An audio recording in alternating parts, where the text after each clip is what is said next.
No último programa, estamos na estação de ressurreição. Amém? Você não diz para Deus que não tem jeito. Deus trabalha no que está impossível para o homem. Está impossível agora? Impossível para você, marido, você é um homem. Impossível para a esposa, que é uma mulher. Se isso é impossível para o homem, sabe de algo? É possível para Deus. Deus quer abençoar você, igreja. E tem uma palavra para toda situação na sua vida. Talvez você está com medo. Então, quando o medo se aproximar, você diz, está escrito, Deus não nos deu espírito de timidez, mas de poder, de amor, de moderação. Está escrito, às vezes não é bom personalizar. A palavra ali é nós, Deus não nos deu. Então deixe o nós ali, porque isso nos dá uma sensação de que não estamos sós. hoje com o pastor Joseph Prince. Mas uma mensagem da graça. A graça não exige, a graça provê. Eu venho da parte de Deus para te dizer, Deus está te dando um retrato da fé de como a sua família vai ser no futuro. Amém. Uma família que passou por uma crise vai ser mais forte do que uma família que não passou. Isso é verdade, os líderes que passaram pelo fogo comigo chegaram do outro lado líderes mais fortes do que aqueles que não passaram pelo fogo. Amém? Este é sempre o princípio, amém? Porque é melhor que o diabo não ataque Israel do que atacar Israel. Até nas guerras modernas, quando Israel foi atacado e ele contra-atacou, ele sempre conquistava mais terra até a ONU dizer, olha, para por aí. Quando Israel começa a ganhar, eles falam, para. Este é o mesmo princípio para o povo de Deus. É melhor que o diabo não te ataque, porque se ele te atacar e você contra-atacar em nome do Senhor, você vai colher despojos. Despojos de guerra. E você vai voltar com os despojos da guerra e dividir. Amém. Se não tivesse guerra, não haveriam despojos.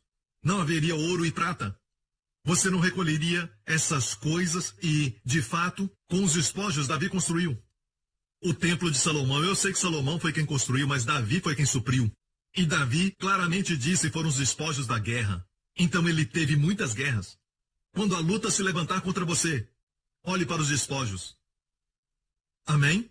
Não somente se assente, se sentindo despojado, chorando, olhe para os despojos.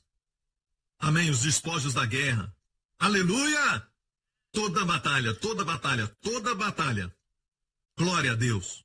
Toda criança que sofreu uma época de gripe ou algo, por mais que tenha sido difícil para os pais, as noites sem dormir e toda dor e angústia e tudo mais, a criança fica mais forte naquela área. Amém? Aquele tipo específico de vírus não vai poder atacar aquela criança mais. Ela fica mais forte naquela área. Amém? Amém. Os princípios da vida são assim. Quando o ataque vem a lei da compensação, a lei da restauração. Amém? Eu não vou pregar isso, mas essa é a minha primeira porção. Preciso terminar esse verso. Ok, igreja? Certo. Agora, tudo isso, o Senhor te abençoará de Sião. Assim será abençoado o homem. Está dizendo como Deus vê um homem sendo abençoado. Se eu abençoar o homem, será assim. Assim será abençoado o homem. Tua mulher será videira frutífera, os filhos plantas de oliveira à roda da mesa. Me soa como prosperidade, me soa como uma casa cheia de honra, bênçãos, uma casa onde homem e mulher, marido e esposa, têm filhos, crianças e mais. Cristo está naquela casa. Amém? Assim será abençoado o homem. Agora, homens, olhem aqui. Começa com o verso 1. Bem-aventurado aquele que teme ao Senhor e anda nos seus caminhos, pois comerás do trabalho das suas mãos. É para o homem ou para a mulher? Tua mulher videira frutífera. Teus filhos, para quem está falando? Para o homem. Mais em frente. Assim será abençoado o homem. Quando o homem é abençoado, sua mulher também. Quando o homem é abençoado, seus filhos também são. Não precisa ficar ensinando e perturbando a sua esposa para ser abençoada. Ah, você não tem um tempo de oração, eu não vejo você fazer isso ou fazer aquilo. Seja abençoado, homem. Homens, sejam abençoados. Até você impartir para ela esta vida vitoriosa que ela vê na sua vida. Quando ela ver a mudança em você, ela vai mudar. As mulheres mudam quando veem os líderes mudarem. Sua esposa não é o líder. Amém. Pare de abdicar as responsabilidades para ela.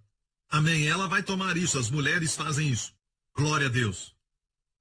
Amém. Tem gente nervosa, dando uma voltinha, querendo sair daqui. Fechem todas as portas agora em nome de Jesus e coloquem cadeados para que ninguém saia. Vocês estão presos. Não, a coisa a meu respeito é que vocês sabem que eu não faço seminário de casamento. Se você olhar a história da nossa igreja, nós não temos seminários, porque quando fazemos, os que são responsáveis e precisam de mudança não vêm. Dizem para a esposa vir, sabe que 80% é mulheres. Não, temos que surpreender.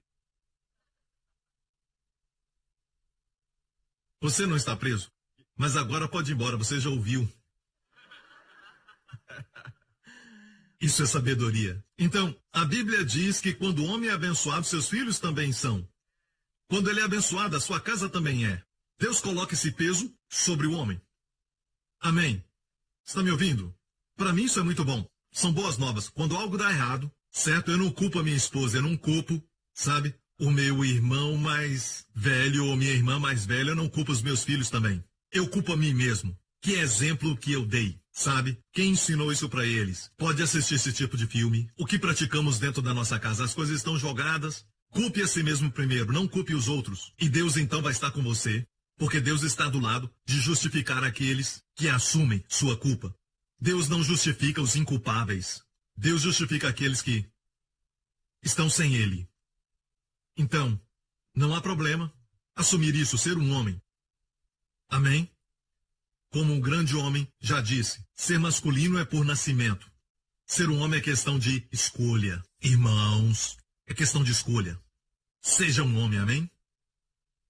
Ok, gente. Amém, pastor Prince. Tem que ser assim, pastor. Amém. Aleluia. Então, o Senhor te abençoará desde Sião e tu verás o bem de Jerusalém todos os dias da sua vida. Nós vimos isso mês passado. Vimos o bem de Jerusalém, mesmo quando as coisas estão mal em Jerusalém. Quando Deus nos abençoa, nós vamos lá e só vemos o bem. Quando eu vou lá, eu só vejo o bem. Os meus líderes também, só veem o bem. E por toda a nossa vida, só vamos ver o bem de Jerusalém. Sim, e verás os filhos dos teus filhos. Sabe o que é isso? Vida longa. Isso é vida longa. Verás os filhos dos teus filhos. Sim, Deus quer que você saiba, assim será abençoado o homem. Sim, pastor Príncipe, mas percebeu? Sim, outra voz. Já percebeu? Começa com o homem que teme ao Senhor. Veja, assim é abençoado o homem que teme ao Senhor. Tem que ter essa voz como do Texas. Teme ao Senhor. Eu acho que a igreja de Dallas vai gostar disso. O homem que teme ao Senhor.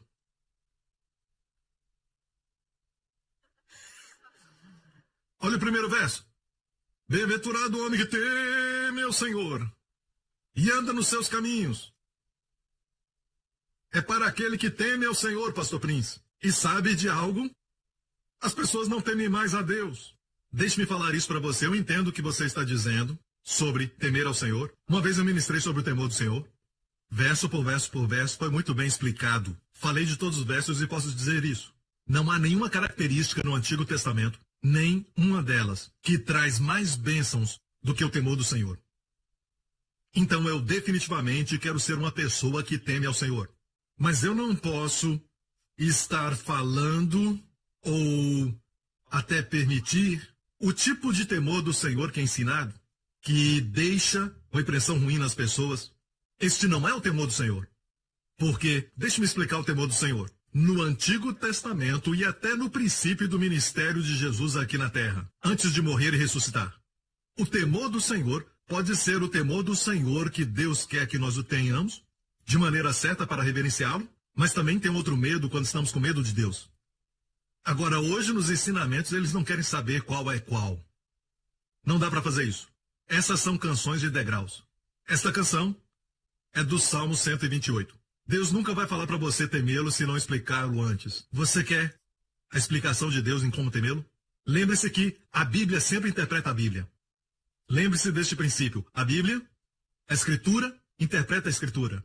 Não interprete o temor do Senhor com aquilo que o pastor Prince disse, e também não interprete com aquilo que aquela pessoa disse, aquilo que o homem de Deus disse, aquilo que o outro disse. Hoje existem tantas vozes como nunca antes, e de repente elas surgem e vão redefinindo a graça. Amém? Onde estavam quando a Revolução da Graça começou? Amém? Agora estão redefinindo e querendo dizer que a graça não é favor imerecido, mas nós olhamos o livro na Bíblia Amplificada, quando a graça aparece, parênteses, favor imerecido. Isso não é original do pastor Prince. Se isso não é o suficiente, Romanos 9 diz, se não é pela Graça não é pelas obras. De outra maneira, a graça não é a graça. E se é pelas obras, então não é mais graça. De outra maneira, obras não são obras. Está muito claro, eles são mutuamente exclusivos. Amém? Então a graça para ser graça tem que ser imerecido.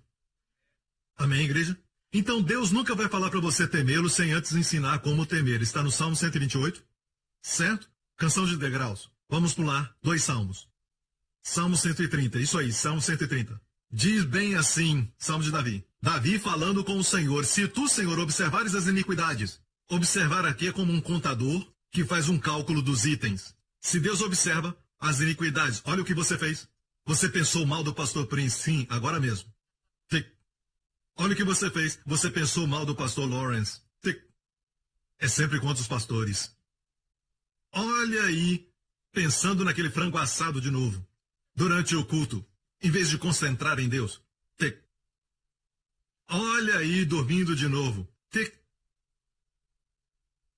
Isso tudo é pecado, pastor? Será que é? Mas olha bem, nós definimos pecado com a nossa definição, mas a Bíblia diz que tudo que não é pela fé é pecado. Amém? Sabe que tem um verso que diz que quem não ama o Senhor Jesus Cristo seja considerado anátema? Uau!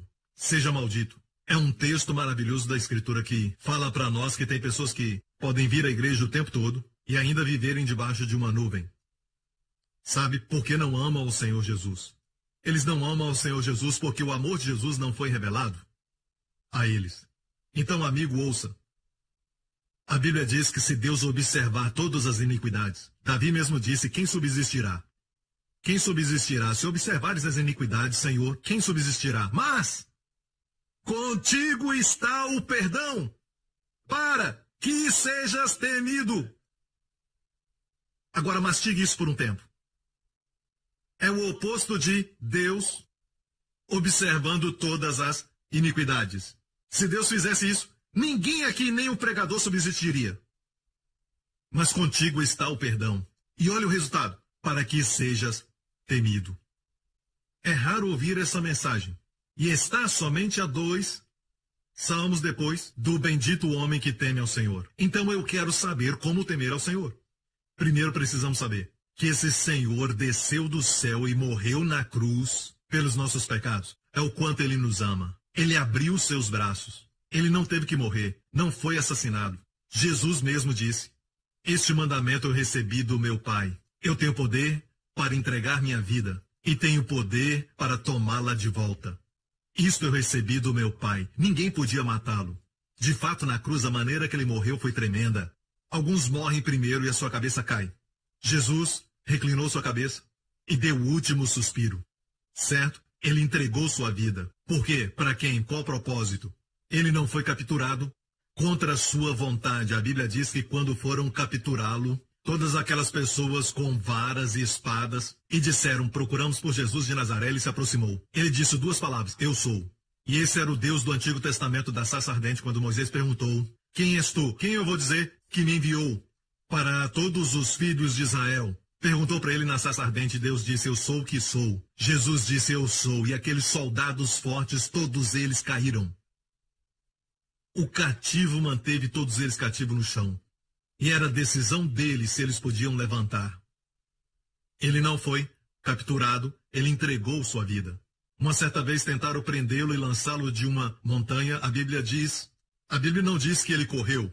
A Bíblia diz que ele passou no meio deles. Isso é muito legal, irmãos, isso é muito legal. Qualquer definição de legal não compara isso. Sabe, eu entenderia se ele tivesse corrido. Ainda não é a hora. Por que está correndo, Jesus? Por quê? Não posso morrer agora. Não é a hora ainda. Não é a Páscoa ainda. Eu tenho que morrer na Páscoa. Você me entende? Ok. E corre. Ok? Isso não é meu Jesus. A Bíblia diz que ele passou no meio deles. Isso é poder. Isso é legal, não há outra palavra. Fez mais de uma vez. Passou no meio deles. Certa vez, ele os fez como cegos, não podiam vê-lo. Passou no meio deles. Lembra da história? Quando ele disse antes de Abraão, eu sou, pegaram em pedras e a Bíblia diz que ele passou no meio deles. Ele se aproximou daqueles que iam jogar pedras e não podiam vê-lo.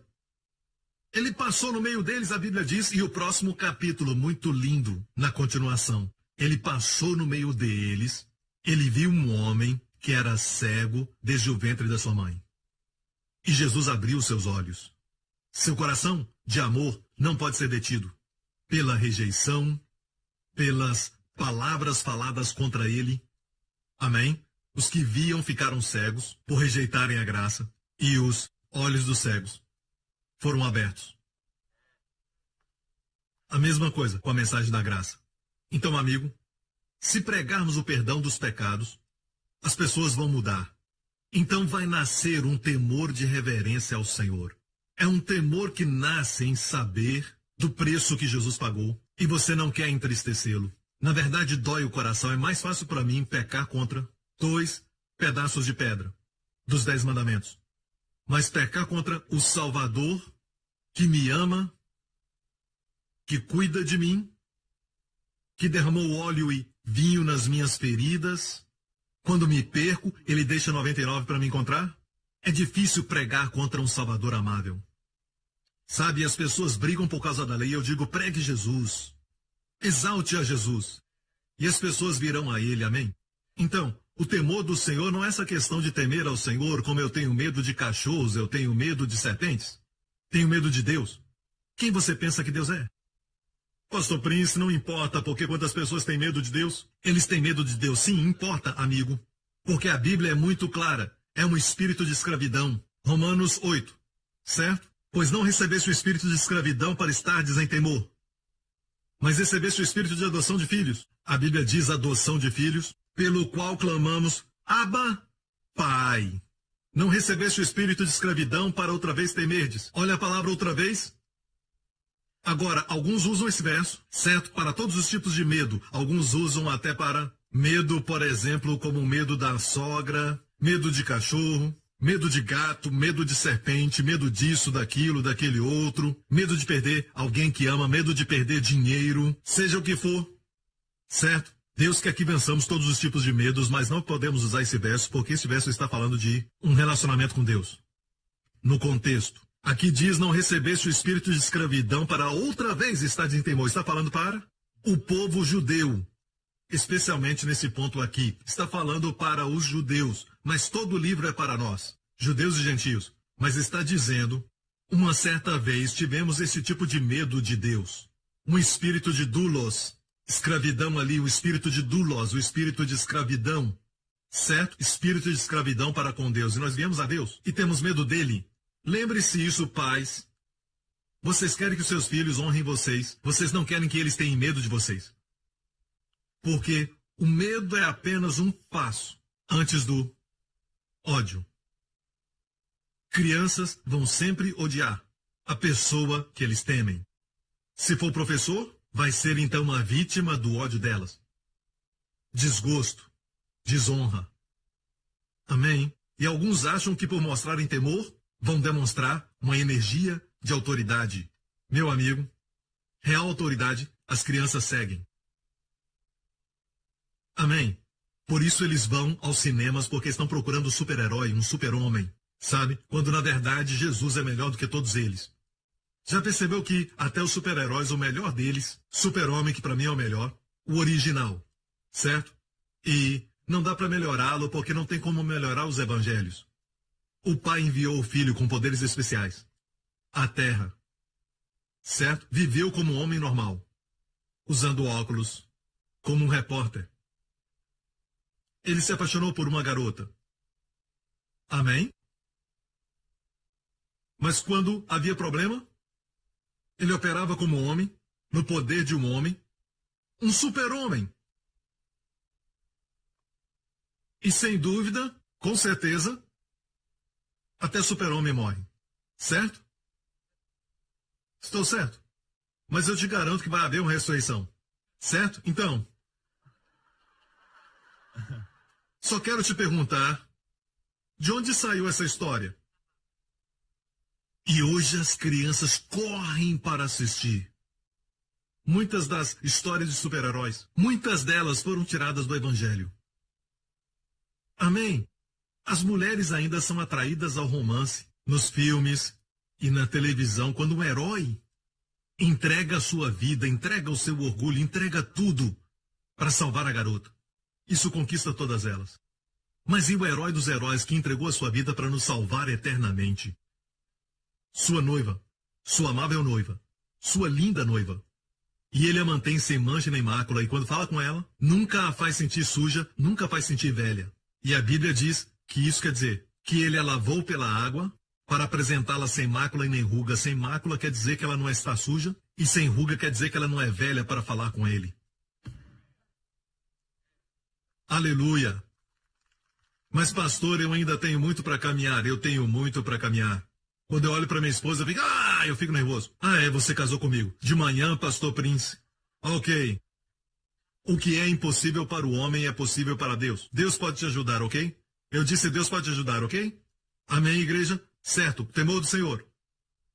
E o fato é este que isso está falando do temor do Senhor, de acordo com o Antigo Testamento. Você não recebeu isso. Pois quando Israel estava na escravidão do Egito, eles tinham um espírito de escravidão, até para com Deus. Certo? Era sempre uma atitude de obedecer como escravo. É, por exemplo, como eu tivesse um grande negócio, ok? Tivesse muitos empregados trabalhando para mim. Agora vamos pensar que o Justin também trabalhasse para mim, certo? E eu perguntasse para Justin por quê. Ele tem 25 anos de idade e ele diz, pai, um dia tudo isso vai ser meu, certo? Eu quero aprender tudo desde o começo. Agora, o espírito com o qual ele vai trabalhar nessa companhia vai ser diferente dos demais.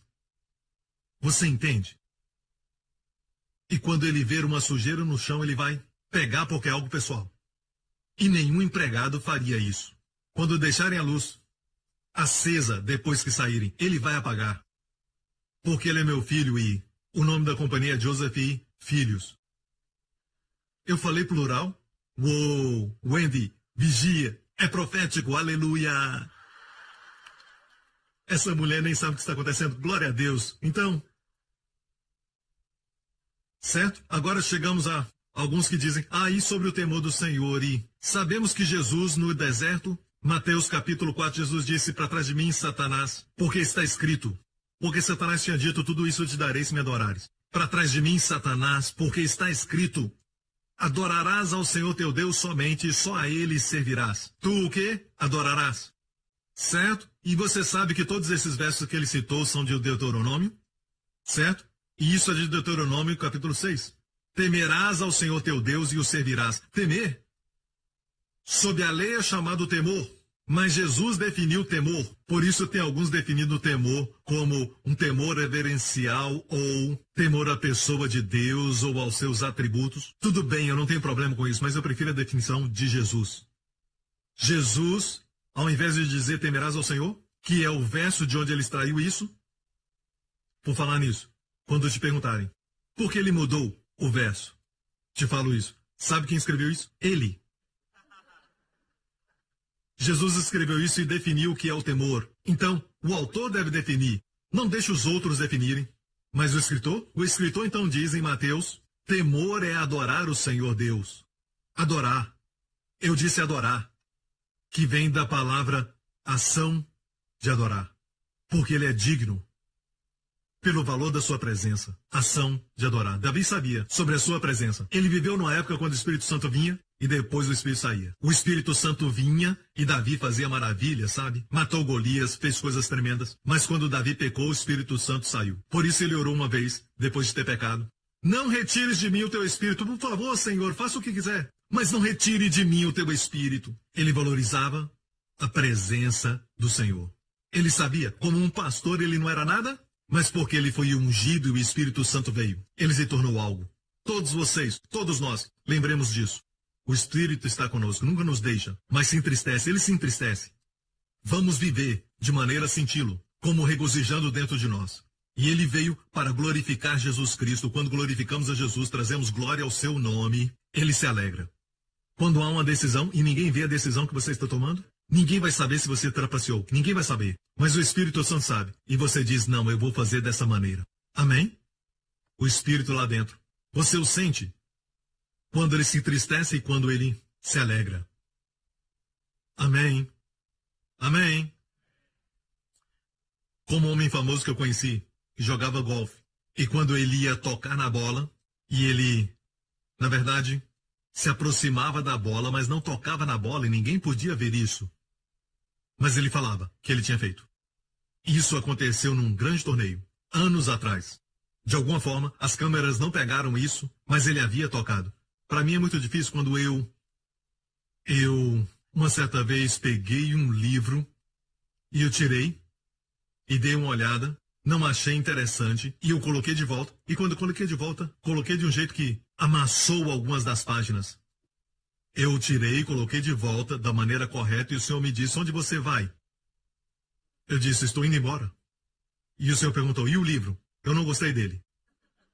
E disse, filho, o valor do livro caiu pelo que você fez.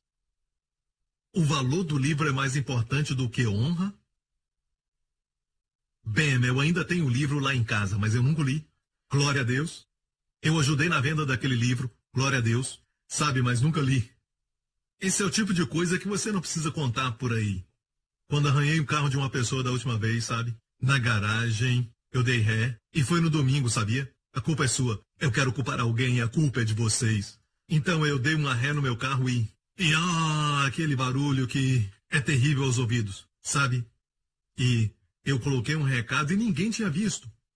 E naquele prédio que eu estava, naquele tempo nem tinha câmeras na garagem. Nada. Eu sabia disso. Podia ir embora. Podia me esconder em algum lugar. Mas sabe, tem um Espírito Santo dentro. Amém? E você vive para ele. Viva para a audiência de um. E então vai haver unção, vai haver postura, uma genuinidade, uma integridade à sua volta. Que as pessoas sentem sem você abrir sua boca. Isso é espiritual. Certo? Vai ter um peso, amém? No próximo programa, vamos possuir paz com Deus, porque fomos justificados pela fé. A morte de Jesus na cruz e ressurreição nos justificou, igreja. Portanto, vamos ter paz. Em outra versão da Bíblia nos diz, sendo justificados pela fé temos paz. Mas na verdade, quando vamos ao grego é muito mais forte. Vamos possuir paz com Deus. Não deixe nada dizer para você, você não tem paz. Você não sente paz no coração, certo? Não é o que eu sinto. Eu tenho paz, porque eu sou a justiça de Deus em Cristo. Possua, está no ativo do presente ativo. Obrigado por sintonizar no programa de hoje. Esperamos que tenha sido uma bênção para a sua vida. Para mais informações sobre o programa da Igreja New Creation, acesse o site ncctv.org.sg. Lá